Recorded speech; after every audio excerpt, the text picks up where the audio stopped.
మన అత్యాశ మనల్ని మోసం చేస్తుంది. మన కష్టార్జితాన్ని బూడిద పాలు చేస్తుంది, బుగ్గి పాలు చేస్తుంది.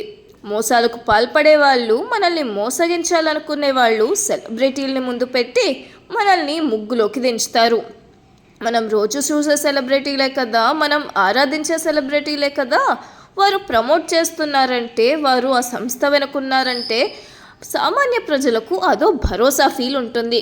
కానీ అది వారి జేబుకు చిల్లు పెట్టిద్దన్న విషయం వారికి తెలియదు. తెలిసిన తర్వాత చేసేదేమీ ఉండదు. ప్రస్తుతం తెలుగు రాష్ట్రాలు రెండిట్లో సింగర్ మంగ్లీని, ఆమె పేరుని ముందు పెట్టి 150 కోట్ల చీటింగ్ గురించి మాట్లాడుకుందాం. మోసం చేయడం మోసం చేసేవాడి తప్పే అయితే, మోసగించబడ్డం కూడా మోసగించబడ్డవాడి తప్పే అవుతుంది. ఎందుకంటే గతంలో ఎన్నోసార్లు సెలబ్రిటీల పేర్లు చెప్పి మోసగించబడినా మళ్ళీ మోసగించబడుతున్నారు. ఒక్కసారి మోసం చేస్తే అది మోసం చేసేవాడి తప్పు అవుతుంది.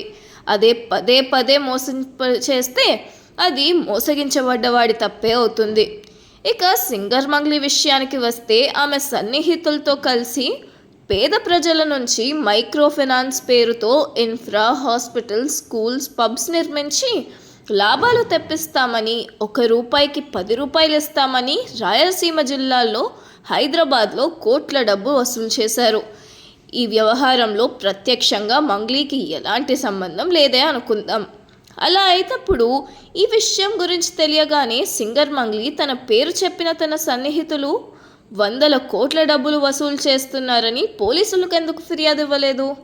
మంగ్లీ కనుక పోలీసులకు ఫిర్యాదు ఇచ్చినట్లయితే ఆమె నిజాయితీని శంకించిన అవసరం లేకుండా ఉండేది. కానీ ఆమె పోలీసులకు ఫిర్యాదు ఇవ్వకుండా బాధితుల తరపున పోరాడుతున్న న్యాయవాదిని బెదిరించడం, పచ్చిబూతులు తిట్టడం, సెటిల్మెంట్ గెలవటం, నా వెనుక కేంద్ర మంత్రి ఉన్నారని బెదిరించడం అనేది మంగ్లీ పేరుకి చెప్పి మోసం చేసిన వారి మధ్య ఉన్న సన్నిహిత సంబంధాన్ని తెలియజేస్తుంది. మంగ్లీ మౌనంగా ఉంది అంటే నేరాన్ని అంగీకరించినట్లేనా?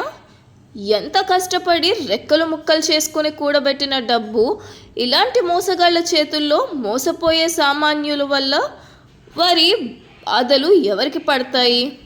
ఆ డబ్బు ఎన్నో ఏళ్ల కష్ట ఫలితం కావచ్చు, ఒక రిటైర్మెంట్ తర్వాత వచ్చిన డబ్బు కావచ్చు, హాస్పిటల్ అవసరాల కోసం ఉంచిన డబ్బు కావచ్చు, ఇంట్లో ఆడపిల్ల పెళ్లి కోసం ఉంచిన డబ్బు కావచ్చు.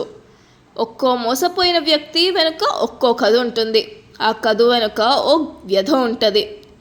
ఈ విషయంలో సింగర్ మంగ్లీ ప్రమేయం లేకపోతే తాను డబ్బు ఇస్తానని న్యాయవాదిని సైలెంట్గా ఉండమని ఎందుకు అడుగుతారు? అందుకు అంగీకరించని న్యాయవాదిని బండబూతులు తిట్టి తన తమ్ముడితో చంపేస్తానని ఎలా బెదిరిస్తారు? విషయం ఇంత వైరల్ అయినా మంగ్లీ ఎందుకు స్పందించడం లేదు? అమాయకుల దగ్గర నుండి సేకరించిన డబ్బును ఎక్కడ దాచిపెట్టారు?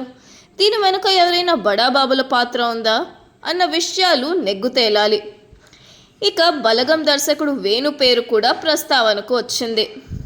ఆయన తాను కేవలం విషయాన్ని పరిష్కరించుకోమని సూచించానే తప్ప ఏ విధమైనటువంటి బెదిరింపులు కానీ సెటిల్మెంట్ కానీ చేయలేదని, తాను ఒక దర్శకుడిని, సెటిల్మెంట్లు చేసే వ్యక్తిని కాదని అన్నారు. ఈ విషయం చిలికి గాలివానయ్యే అవకాశం కనిపిస్తుంది. ఇదే కనుక నిజంగా రుజువైతే మంగ్లీ క్యారియర్ చిక్కుల్లో పడ్డట్టే. ఈ వివాదం ఎలాంటి మలుపులు తిరుగుతుందో కాలమే సమాధానం చెప్పాలి. దీనిపై మంగ్లీ స్పందిస్తూ, ఈ నేరాలకి పాల్పడ్డ వాళ్ళు ఎవరో తనకు తెలియదని, తను ఎప్పుడూ బిజీగా ఉంటానని, అందుకనే ఈ విషయంపై స్పందించలేదన్నారు. తనను బెదిరించిన లాయర్ సుబ్బారావుపై కేసు పెట్టబోతున్నానని మంగ్లీ అన్నారు.